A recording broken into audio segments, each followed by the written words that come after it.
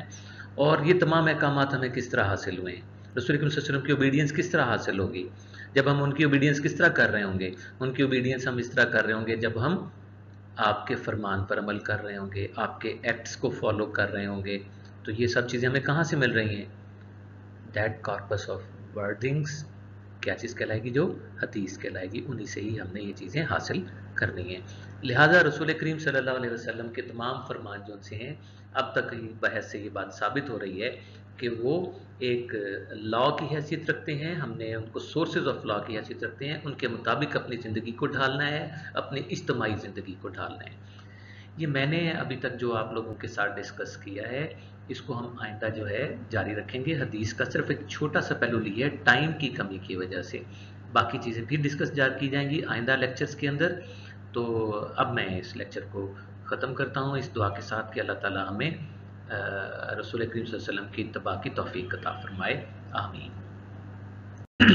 جی، تو آخر میں آپ سب لوگوں کا بہت بہت شکریہ۔ اب ظاہر ہے کہ میرا ایک سوال یہ ہوگا کہ آپ ہمیں یقیناً لائک کریں گے، ہم نے ایک کوشش کی ہے آپ تک حدیث کے بارے میں اپنی کچھ باتیں پہنچانے کی۔ ہمارے جو سی یہ ویڈیو ہے اس کو دوستوں کے ساتھ شیئر کیجئے تاکہ ہم اس میں کچھ اور بہتر حاصل کر سکیں۔ ہمارے چینل کو جوائن کیجئے، کچھ کومنٹس دیجئے اس میں جو بہتری لانے کی گنجائش ہے، تاکہ ہم آئندہ آپ کی اور اچھے انداز میں خدمت کر سکیں۔ میں بہت بہت شکریہ آپ کو کہوں گا۔ السلام علیکم ورحمۃ اللہ وبرکاتہ۔